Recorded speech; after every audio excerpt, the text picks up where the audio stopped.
కూకట్పల్లిలో సంచలనం రేపినటువంటి Swan Lake హత్యకు సంబంధించి పోలీస్ అధికారులు మాట్లాడుతున్నారు. లైవ్ చూద్దాం.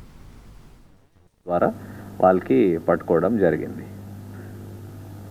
Anything else in this matter? Diverting చేసే ప్రయత్నం చేశారు అని చెప్పేసి అని అంటున్నారు. అలాగా డైవర్షన్ చేశారు, దాన్ని ఏ విధంగా ట్రేస్ చేశారు సార్?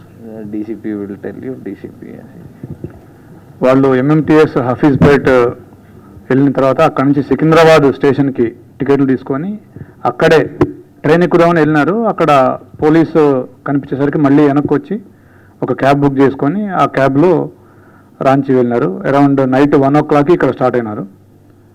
నేను మొన్న అంటే 10th రోజు 10th 11th intervening night 1 o'clock ఎక్కి 11th నైట్ అక్కడ దిగినారు. 9, 10 ఆ టైంకి దిగినారు. అంటే దీంట్లో టెక్నికల్ ఎవిడెన్స్ ఏ విధంగా యూస్ఫుల్ అయింది sir? At the same time Hafeezpet వెళ్ళడానికి వేరే రూట్ కూడా ఉంది, లైక్ ఆ ఇన్సిడెంట్ జరిగిన ప్లేస్ నుంచి వాళ్ళు మళ్ళీ ఒక ఇటు మాదాపూర్లా ప్లేస్ కూడా వచ్చారని తెలిసింది. సో ఇదంతా కూడా డైవర్షన్ చేయడానికేనా? అట్లా ఏం కాదమ్మా. యాక్చువల్గా వాళ్ళకి అసలు హఫీజ్పేట్ రైల్వే స్టేషన్ ఎక్కడుందో కూడా తెలియదు. వాళ్ళు ఆ రైల్వే స్టేషన్కి వెళ్ళాలనేది వాళ్ళకి మోటో ఉంది. ఎక్కువగా రైల్వేలో వాళ్ళు ట్రాన్స్పోర్ట్ చేసేవాళ్ళు, ట్రావెల్ చేసేవాళ్ళు. సో ఒక 2-3 అడిగి రైల్వే స్టేషన్ ఎక్కడుందని వెళ్ళి అక్కడికి వెళ్ళి అక్కడి నుంచి మళ్ళీ సికింద్రాబాద్ వెళ్ళి అక్కడి నుంచి ట్రైన్లో పోదామని వాళ్ళ ప్లాన్ ఉండేది. బట్ సికింద్రాబాద్ స్టేషన్లో పోలీస్ మూమెంటు, జీఆర్పీ మూమెంటు, మనం కూడా ఆల్రెడీ సికింద్రాబాద్ స్టేషన్కి చల్లపల్లి స్టేషన్కి కూడా పంపున్నాము. అవన్నీ చూసి మళ్ళీ వాళ్ళు వెనక్కి వచ్చి క్యాబ్ ఎంగేజ్ చేసుకొని క్యాబ్లో వెళ్ళటం జరిగింది.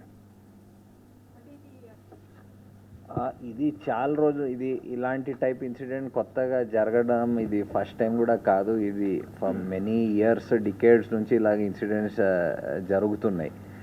అండ్ ప్రతిసారి పోలీస్ ఆల్వేస్ అడ్వైజెస్ అందరికీ దట్ మీరు ఎవరికైనా ఇంట్లో ఎంప్లాయ్ చేసే ముందు, స్పెషల్లీ ఇంట్లో రిసైడ్ చేసేటప్పుడు, అంటే బయట నుంచి వచ్చి పని చేసి వెళ్ళిపోతారు, అది ఒక విధంగా ఉంటుంది. కానీ స్పెషల్లీ ఇంటిలో అకామిడేషన్ ఇచ్చి వాళ్ళకి వాళ్ళు రిసైడ్ చేసి అక్కడ పని చేసుకోవడం, దాంట్లో డబ్లీ కేర్ఫుల్ ఉండాలి.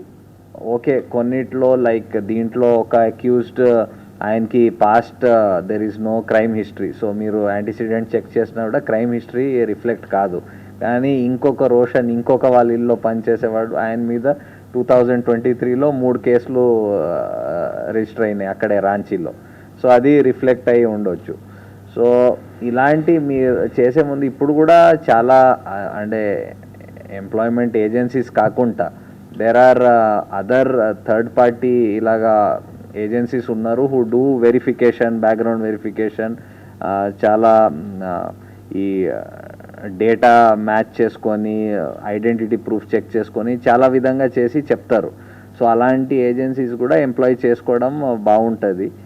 అండ్ కొన్ని సంవత్సరం ముందు యాక్చువల్లీ పోలీస్లో మీ హౌస్ హెల్ప్ పర్టికులర్స్ కూడా ఇన్ఫార్మ్ చేయమని లోకల్ పోలీస్ స్టేషన్లో, సో దట్ మేము కూడా రికార్డ్ పెట్టుకుంటాం. అది కూడా ఒక డెటరెన్స్ లాగా ఉంటుందని కూడా చాలా అడ్వైస్ చేశాము.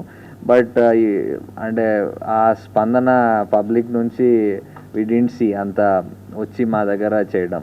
So we will again advise everybody to specially ఇంట్లో రిసైడ్ చేసి అకామిడేషన్ ఇచ్చి పని చేసిన వాళ్ళకి డబ్లీ వెరిఫై చేయాలి. And you are free to inform ఎవరికి మీరు ఎంప్లాయ్ చేశారు with ID proofs and all at the local police station.